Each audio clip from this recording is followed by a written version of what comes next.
Break के बाद खुशामदीद। राना एहसान साहब, अब आपके कंक्लूडिंग कमेंट्स में इस पे चाहूंगी जो इमरान खान साहब ने आज बात की ऑडियोज के बारे में। उन्होंने कहा मामलात और राइटली उन्होंने पॉइंट आउट किया ये बड़ी तशवीशनाक बात है कि प्राइम मिनिस्टर ऑफिस की ऑडियो रिकॉर्ड होती रहे और उसको बाद में मौके की मुनासबत से इस्तेमाल किया जाता रहे। तो आप समझते हैं कि उसूलन इसके ऊपर एक पोजीशन लेनी चाहिए, लेकिन आज हमें आपकी जमात भी इसके ऊपर सियासत करती नजर आ रही है, बिल्कुल वैसे ही जैसे चंद दिन पहले इमरान खान साहब कह रहे थे कि शहबाज शरीफ साहब और मरियम साहबा की ऑडियो आ गई, मजीद आने वाले दिनों में, और उनकी अपनी आ गई ऑडियो। इसके ऊपर कोई उसूल नहीं होना चाहिए? इस मामले को वाकई देखा नहीं जाना चाहिए कि कौन रिकॉर्ड करे, प्राइम मिनिस्टर शहबाज शरीफ या former prime minister Imran Khan साहब को?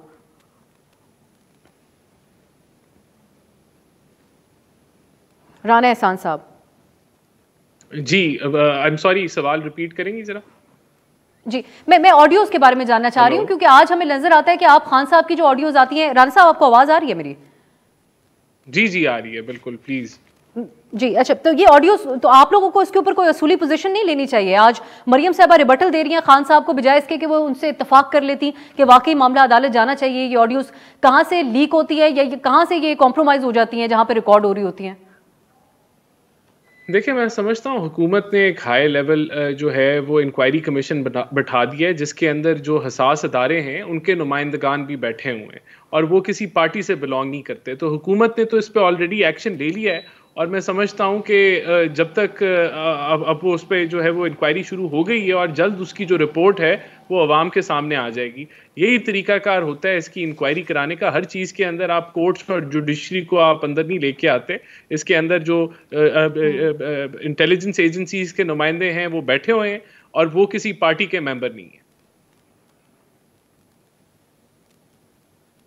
जी, ऑन साहब, आप ये इसके ऊपर कहिएगा, खान साहब की बात के ऊपर लोग आज ये सवाल उठा रहे हैं कि वो चंद दिन पहले तो इंटरव्यू में ये कह रहे थे कि रिकॉर्डिंग होनी चाहिए, प्राइम मिनिस्टर के ऊपर दुनिया भर के अंदर नजर रखी जाती है।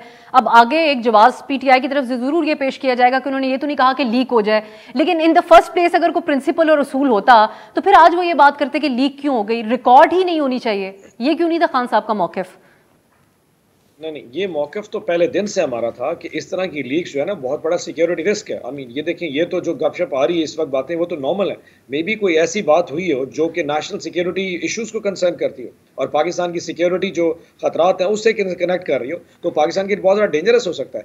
सो हमारा तो इशू पहले दिन से ही रहा है कि इस किस्म का मामला बहुत सेंसिटिव है और इसको इन्वेस्टिगेट करना चाहिए। हैरान तो ये है कि अभी तक ना किसी जुडिशियल प्राइम मिनिस्टर की अपनी कैबिनेट के लोगों या अपने प्रिंसिपल सेक्रेटरी से बात रिकॉर्ड होना सिक्योरिटी रिस्क नहीं है, उसका लीक होना सिक्योरिटी रिस्क है आप लोगों के ख्याल में? सिक्योरिटी रिस्क है, यही तो कह रहा हूं, ये बहुत बड़ा सिक्योरिटी रिस्क है, उसको इन्वेस्टिगेट होना चाहिए। मतलब तो खान साहब ने क्यों उसकी मुखालफत नहीं की चांद महीने पहले? उनको चार दफा सवाल किया गया एंकर की तरफ से कि कहीं पे वो अपनी पोजीशन दे सकते थे इस पे, उन्हें जस्टिफाई किया रिकॉर्डिंग को। इशू ये था कि उसमें जो कंटेंट था वो थोड़ा सा इशू था कि जी इंडिया के हवाले से जो शहबाज शरीफ की गुफ्तगू थी उस पर एतराज जरूर किया था, लेकिन उस वक्त भी खान साहब ने कहा था ये कैसा मतलब प्राइम मिनिस्टर ऑफिस है जिसमें इस तरह की चीजें हो रही हैं और ये कौन लोग कर रहे हैं। आई मीन ये कौन सी वीडियोस ऑडियोस है जो लोग बना के मार्केट में भेजी जा रहे हैं ताकि जब एम्बैरेसमेंट हो रही है पूरे मुल्क के लिए, तो इसको इन्वेस्टिगेट होना चाहिए। हमारा पार्टी का पहले दिन से मौक़िफ़ रहा है कि ये किसी दिन पाकिस्तान के लिए बहुत बड़ा खतरा हो सकता है। अभी तो रूटीन की चीजें जो इतना ज्यादा कंसर्न नहीं है। What if something is very serious out here, so I think इसको इन्वेस्टिगेट कहीं ना किसी लेवल पे होना जरूर चाहिए।